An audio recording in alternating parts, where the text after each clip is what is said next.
It was a typical Tuesday morning at Washington High School where the sound of lockers slamming and students rushing through the hallways created a buzz of activity.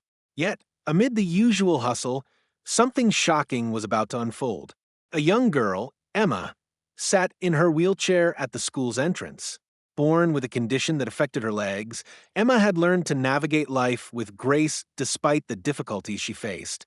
She had always been kind-hearted and determined to live life just like everyone else, though the challenges she encountered in school, particularly with her peers, were constant. The bell rang, signaling the start of the first period, and the students began to shuffle toward their classrooms. Emma, as usual, was trying to make her way down the crowded hallway, dodging groups of students who hardly seemed to notice her. That's when the first insult came. Two boys, Jake and Matt, members of the popular crowd, snickered as they passed her. "Watch out for the wheelchair," Jake shouted, nudging his friend in a way that made sure the whole hallway heard. The laughter that followed stung Emma more than the words themselves. She had learned to ignore such comments, but today felt different. It was like her spirit couldn't withstand the weight of the cruelty any longer. As she continued forward, things took a darker turn. The boys, clearly fueled by a desire to entertain their friends, approached her. One of them shoved her wheelchair from behind, sending Emma crashing into the row of lockers. The jolt knocked the wind out of her, and for a moment, everything went silent. "Hey, what's wrong, cripple?"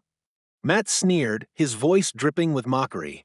The other students around them either laughed or pretended not to notice, turning away in embarrassment or indifference. Emma's face flushed with humiliation. But before she could even lift her head to say something, a voice from the back of the hallway called out, "Hey, knock it off." The voice belonged to Maya, a quiet but fierce black girl from Emma's English class. Maya had always kept to herself, focusing on her studies and avoiding the social drama that often consumed high school life. But what Maya saw that morning was a line that had been crossed. Maya had faced her own battles with racism and prejudice, and though she was not someone who sought out confrontation, she couldn't stand by when someone was being bullied.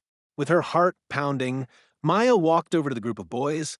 "Leave her alone," Maya said firmly, her eyes narrowed in anger. The hallway, which had been filled with the sounds of students talking and laughing, seemed to go completely still. It was like everyone held their breath, waiting to see what would happen next.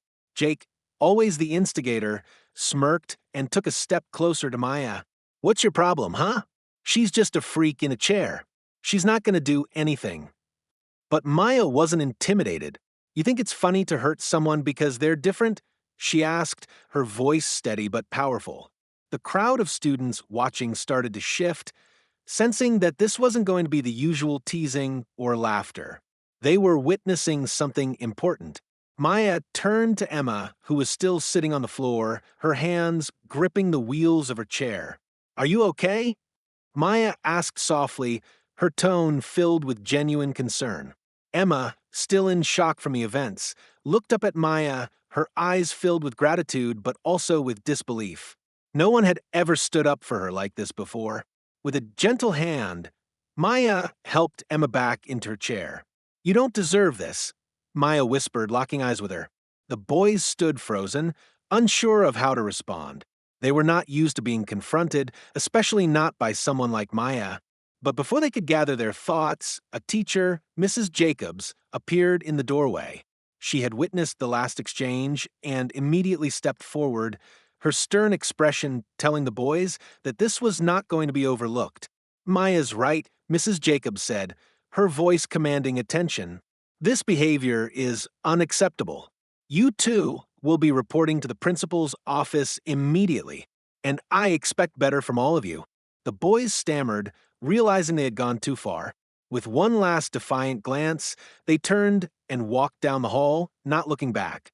The students who had been watching slowly began to disperse, but something had shifted in the air. The silence in the hallway was replaced with a hum of conversation, whispers of admiration for Maya's courage. For Emma, the humiliation she had felt just moments before was slowly replaced with a sense of relief. She couldn't believe what had just happened. Maya A girl she barely knew had taken a stand for her, even when no one else had. After the incident, the school administrators made sure to take action, and the boys were disciplined. Maya, who had always kept to herself, became something of a hero that day. Her bravery in standing up for Emma sparked a change in the school. More students began to speak out against bullying, and Emma, with Maya's support, found a new sense of empowerment. The rest of the school year was far from perfect.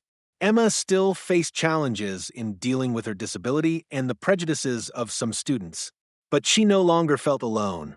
Maya had taught her an invaluable lesson. No matter the circumstances, standing up for what is right could make a difference. As for Maya, she gained a new sense of confidence. She had found her voice not only for herself, but for others who needed support. And the bond that formed between her and Emma was unspoken but understood.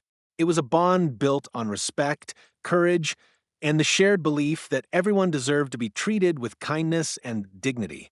In the months that followed, Maya continued to stand up for those who were overlooked or marginalized. She spoke out in class when she saw injustice, and in time, her actions inspired others to do the same. The message was clear. No matter the color of your skin, your background, or your circumstances, standing up for someone who is being hurt is always the right thing to do. And as for Emma, she learned to speak up for herself too. She found strength in her voice, knowing that no matter how small or vulnerable she felt, she had people who would support her. She had learned that sometimes it only takes one person to make a difference in the world, and Maya had been that person for her. Together, they changed the dynamic of their school. What started as a moment of cruelty turned into a turning point where one girl's courage sparked a movement that no one could ignore.